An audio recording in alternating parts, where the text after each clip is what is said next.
Good morning, good afternoon, good evening, wherever you are. I came here to Paris and welcome to a new coffee with Cabana, a cafe with Cabana. You see, I am in Paris, and this is beautiful because I came here to talk with Shani Benoualid, and she's the digital advisor and head of digital strategies at DILCRAH.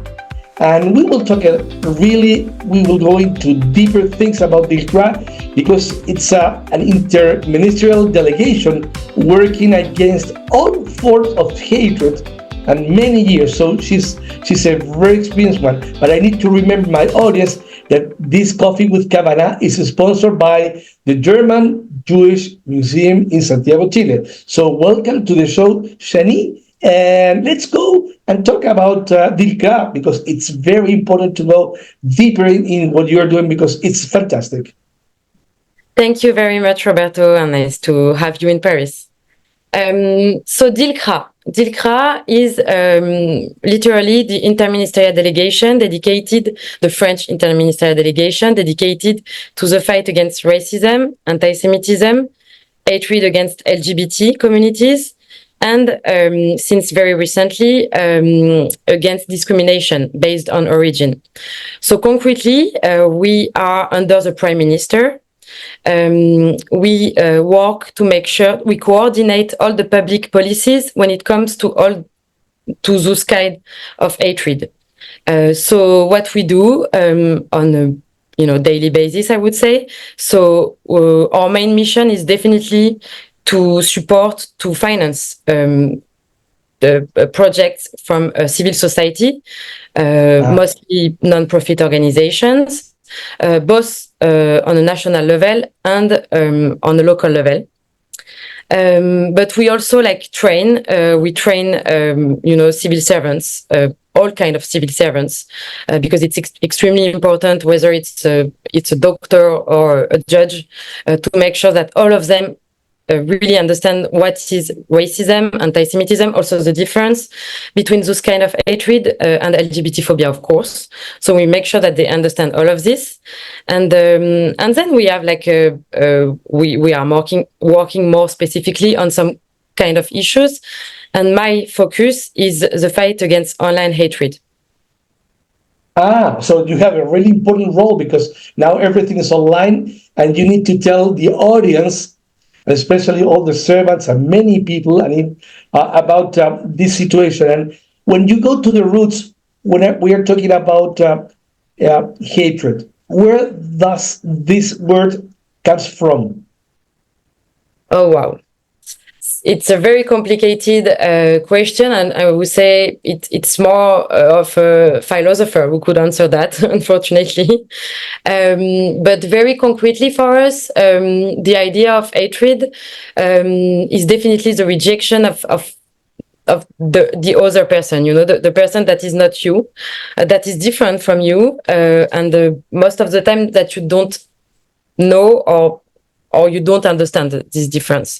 So the idea is basically to better educate on those hatred, for people to better understand them, but also to make sure that we support the victims of those kind of hatred, and yet to work on very long-term public policies in order to make sure that we fight efficiently against it. And you also have a national fight plan for 3 years, 23 and 26. Can you explain a little bit about that one?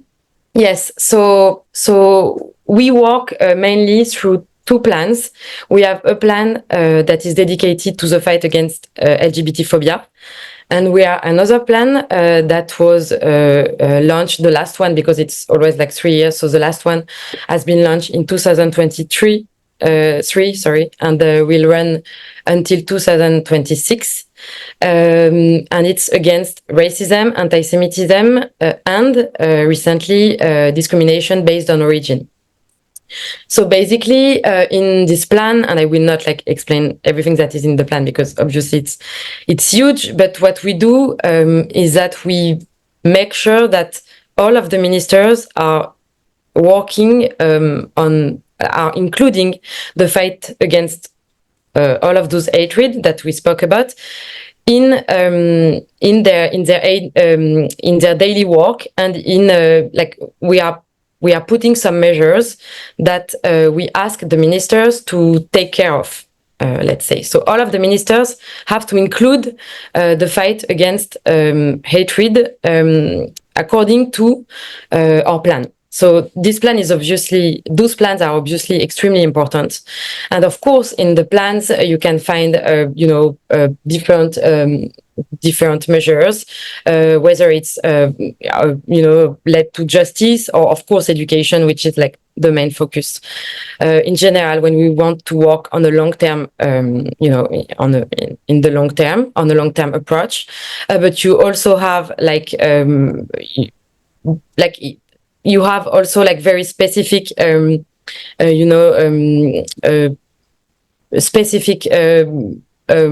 measures, like for example, when it comes to Olympics, of course, we had to take into consideration such an event. So we have also measures that were dedicated to this. And yeah, for example, to give you an example of what you can find for example, when it comes to education, you have the obligation. No, it's mandatory for every child to go at some point, to visit at some point of his schooling, site of a memory site, a site of remembrance. Actually, a site of correct. Yeah. So whether it's on slavery, of course, but of course on also the Holocaust, but it's extremely important that every child has at some point in his childhood the possibility to go to one of them. And we have many partnerships with many remembrance sites, and you have also extremely interesting sites where you have different moments of history that are merging, because there is a lot of history within those sites. So it's extremely interesting to bring the children there, for example. You also have as I said, so we also have for example the idea, as I said, that we are training civil servants. So we have included we have included in the plan the fact that we need to train 100%, which is of course extremely ambitious, 100% of the civil servant on the fight against all kind of hatred. That is difficult, no? It's extremely difficult, and we are only 13 people at DILCRAH. And these 13 people, how do you do it with 100 guys? What? Sorry? With only 13 people, how do you work with 100 people that you need to train? It's a lot of work. It's a lot of work, but actually what we do is that we coordinate the work. So basically we give we give work to do, I would say, to each of the ministers. So we ask them to, take care of the measures. So basically when we ask the minister, we work together with the ministers. We are not imposing them, of course, anything. But for example, when we decide with the Minister of Justice that we need to better fight against online hatred, we find solutions together, and then they have to handle it, and they have to come at the end of the plan. And of course, we are not waiting until the end of the plan. So we do, very regular meetings, and they have to show us what they've done in order to make sure that the measure is well implemented.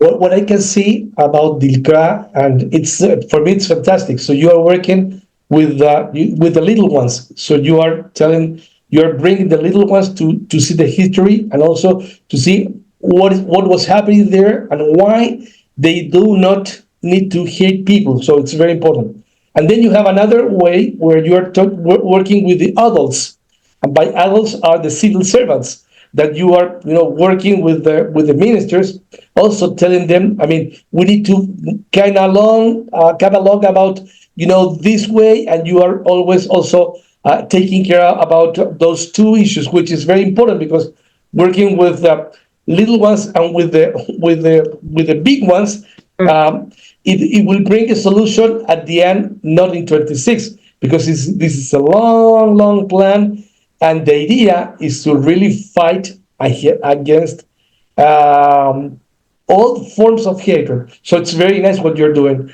Anything else that you would like to add about DILCRAH and about your work as head of digital strategies? Yes, so I mean, I could speak about it like for hours, but I won't take all of your time. But yeah, I think it's important to say that, as you said, like we have very long term, we have very long term objectives, goals, but we also like work on very concrete and short terms, not short terms, but very like direct measures. And what I do at DILCRAH is a mix of all of this, meaning that concretely, when I say that I work against online hatred, what does it mean on an everyday, basis? So I work on the laws and regulations, both at the French and European level. So, for example, we've had a very important European regulations that has been recently implemented, which is the Digital Services Act, and it's really like the first time that we are dealing with those issues at such an international level. So like all of the European countries, came at the table of negotiations, and all together we created this regulation. So now we are the challenge is really to make sure that it's well implemented, and the fact that social media platforms are actually put it like making it concrete, because it comes with a lot of asks when it comes to what should do social media platforms, but also I work on on an everyday basis. I work also on monitoring what happens online.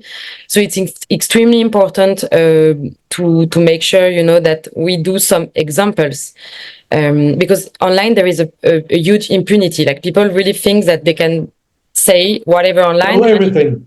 And it will be unpunished. And in some way, it's been the case for a long time now.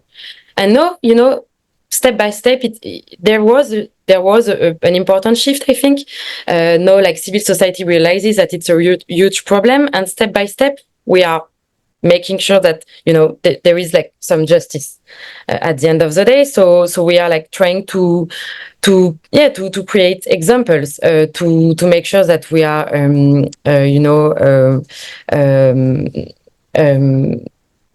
creating more and more procedures, leading to more and more trials of online hatred and cyber harassment. And also one part of my work that is extremely important, I think, is really to work with youth. So I basically work every year on a specific project that is including youth, whether it's high school youth or students. It depends, but the idea is to have those young people who are definitely the first the first generations. Like the generations that are facing everyday online hatred. So we bring them to the table, and together with them, also with private companies, with public institutions, all together, what we do is that we try to create tools in order to fight against a specific kind of online hatred. So to give you an example, we've worked so far so we've worked on the fight against online hatred in the specific fight of video games, because it's an issue within the issue of online hatred, because it's really like a different world. So you have a specific language, you have like a lot of specificities, which make it even like more difficult to handle, to face. So we've worked with of course gamers. We've worked with many companies of the gaming industry.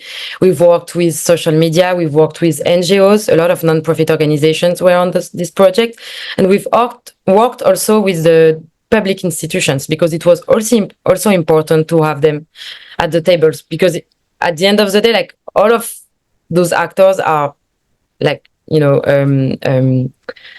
facing the same problems. So all together, we created a tutorial of good practice, online good practice when it comes to video gaming, and it was very fun to do, and it was a very, I think it was a good result, because we've tested it on video gamers, and it was good according to them, also because it was really using the video gaming language. So this was very interesting, and now we work more we are creating challenges of searching information online with young people. And at the end of the day, those challenges will be online, and it's a tool that can be used by teachers in general in France. So we will of course communicate on the creation of this tool, and really I think the main thing with all of those tools is the fact that they are created hand in hand with young people. So these are the main actors also writing the tool. So it's very good. And I may think that you will be working, or you are also working with kind of the same ideas on the same projects with LGTB and also with Jewish. So it's a long term that you are working to really fight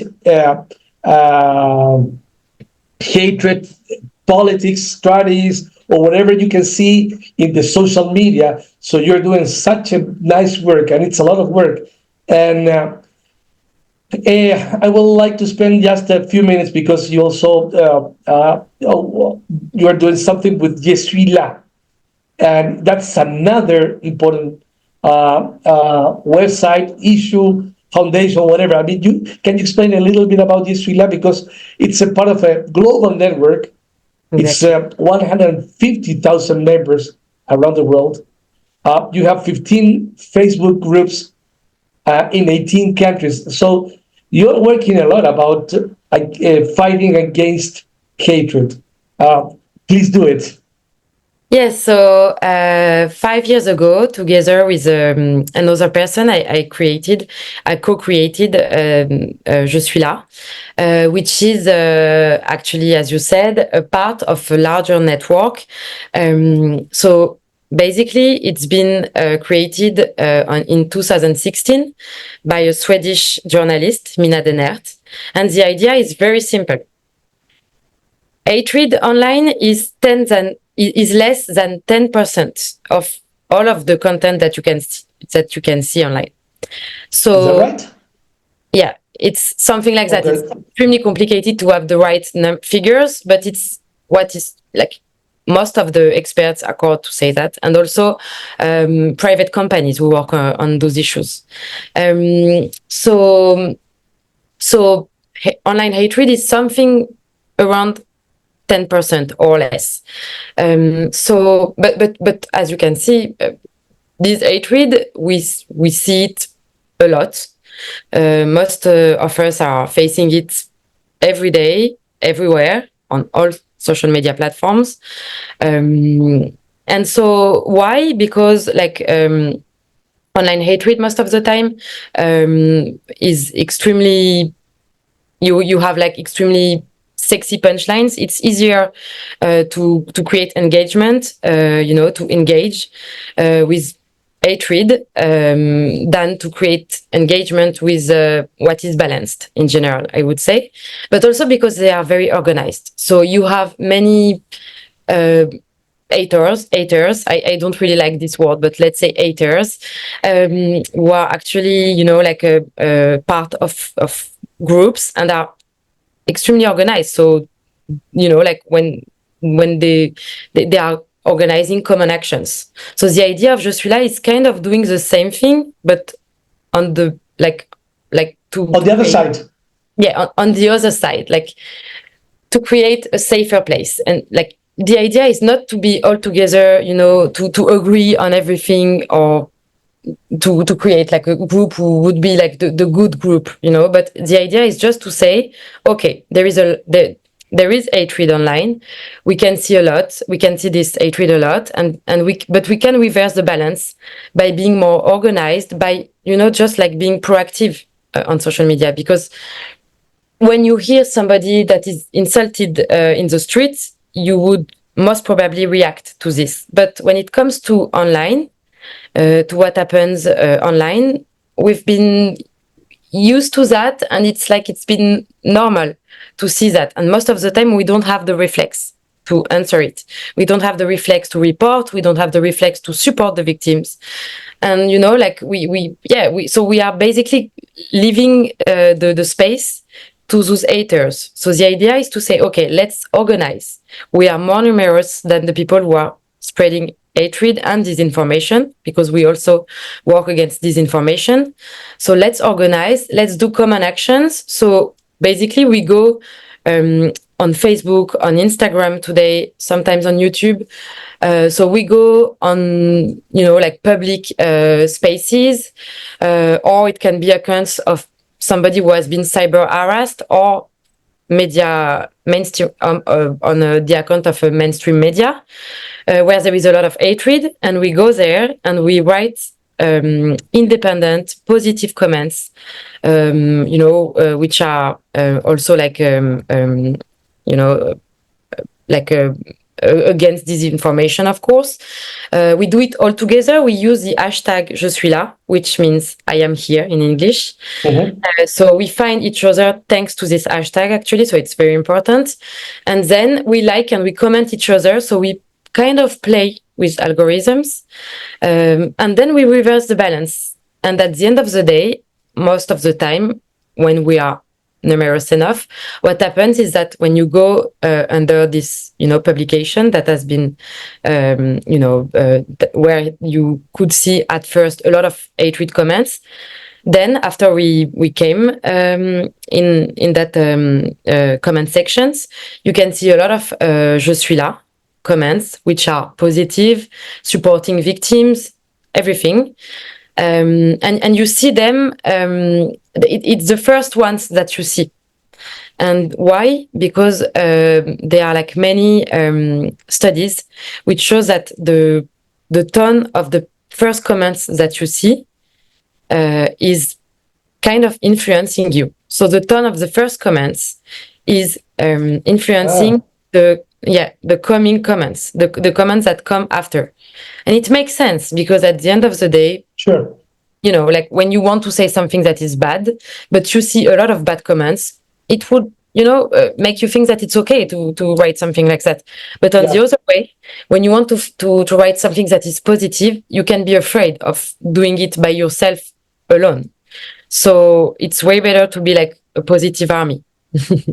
Good. Well, thank you very much. You are a hero, and this is what I want to tell the world, that Shani Benoualid is a hero fighting against hatred, and you are doing such a great job in DILCRAH, and also with the Je suis là.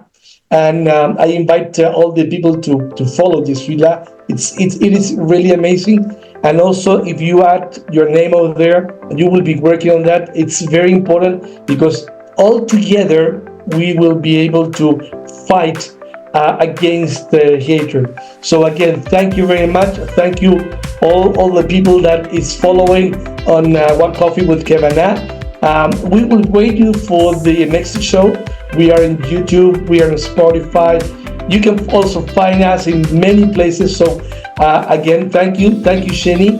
And guys, see you in my next podcast. Bye-bye now. Thank you.